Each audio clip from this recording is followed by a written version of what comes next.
High in the frozen Alps, something ancient was waiting to be found, not buried, not lost, just watching. For over 5,000 years it lay there, perfectly preserved in ice, unmoving, untouched, and unbelievably human. When hikers stumbled across what they thought was debris, they had no idea they'd just uncovered one of the oldest and most haunting mysteries in history. They called him Otzi.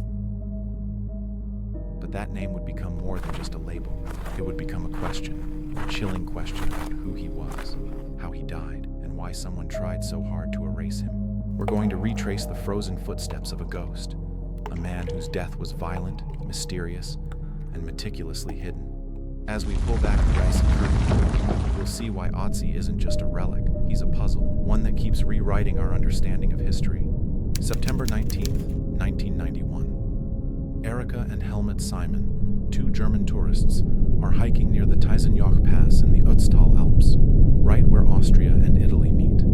The air is thin, the wind cuts like glass, but it's the perfect day for a hike. They weren't searching for anything. No metal detectors, no archaeological gear, just a peaceful walk before winter swallowed the mountains. And then, Erika sees it. A shape, brown, rigid, frozen in the slush. At first it looks like trash, maybe a lost hiker's backpack. But when Helmut leans closer, he freezes. It's a man, lying face down, skin like leather, hands curled, back exposed to the sky. They think they've just found a dead climber, maybe someone who perished in a storm decades ago, but they've found something far, far older.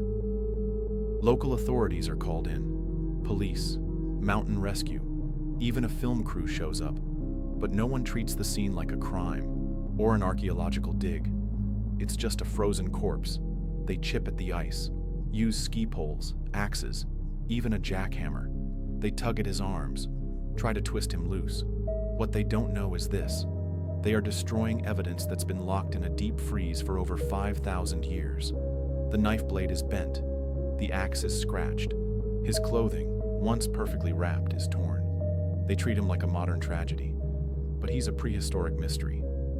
Finally, the body is taken to the University of Innsbruck, and the results are impossible. The man isn't decades old. He's 5,300 years old. Older than the Egyptian pyramids. Older than any preserved human body ever found. Every inch of Otzi tells a story. His skin still bears bruises. His fingernails, still intact, reveal stress lines. Even his eyes were still in place. Inside his stomach, scientists find wild goat meat, einkorn wheat, and traces of fern. His last meal, frozen in time. His clothes, layered with skill. A grass cape, goatskin coat, bearskin hat. His shoes were waterproof, lined with straw. Whoever Otzi was, he was prepared for the mountains, but not for what was coming. His gear was the toolkit of someone who lived hard and smart. A flint dagger, carefully chipped. A longbow, half finished. A quiver of arrows, some incomplete. And then, the copper axe. This was a weapon ahead of its time. A status symbol, something only a select few would carry. Copper was rare, difficult to mine and forge. So why did Otzi have it? Was he important? A chieftain? A hunter? A fugitive? His equipment said survivalist. His axe said authority. And his body said something went terribly wrong. Otzi's skin is inked with 61 tattoos. But they're not art. They're lines and crosses, etched over joints and spine. Researchers believe they were therapeutic, primitive acupuncture. Maybe Otzi was in pain. Maybe he had arthritis. Or maybe he was part of a shamanic tradition we've long forgotten.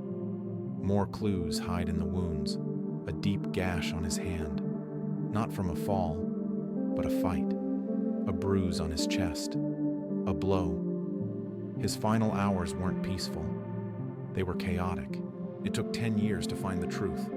A CT scan in 2001 revealed a flint arrowhead lodged deep in Otzi's shoulder. He was shot from behind. The wound was fatal. It severed a major artery, but it didn't kill him instantly. He likely bled out over minutes, alone, cold, knowing. Then there's the blood found on his tools. Not just his. 4 different people's animal's blood. He fought back, and he might have killed to survive, but someone made sure he didn't leave that mountain alive. Who killed Otzi? One theory says it was tribal warfare. He was ambushed after a raid, shot in the back while escaping. Another theory, he was betrayed. Someone close to him, a companion, turned on him. The broken arrows in his quiver, they weren't used. The axe, still shiny, unused in the final moments. He didn't get a chance to fight back. Not really. Whoever killed him made sure he'd vanish. But fate had other plans. Then the curse began. Rainer Henn, the pathologist who examined Otzi, died in a car crash. Kurt Fritz, the guide who led scientists to the body, killed in an avalanche. The list grows. 6 people directly connected to Otzi's discovery or study, all dead. Coincidence? Maybe. But those close to the case started to wonder, did disturbing Otzi unleash something ancient? Or was it just the cruel humor of history? Otzi now lies in Bolzano, Italy, under bulletproof glass, in a climate-controlled chamber. Millions come to see him, but very few realize just how much he changed history. We now know what prehistoric people wore, what they ate, how they traveled, and how they fought. But with every answer, new questions form. Why was he in the mountains alone? Why did no one come for him? Was he running? Was he banished? Echoes that refuse to die 5,300 years later, Otzi still speaks. Not in words, but in fibers, bones, blood, and silence. His death wasn't just tragic, it was erased. But somehow, he survived time. And as long as we keep searching, maybe one day, we'll know why.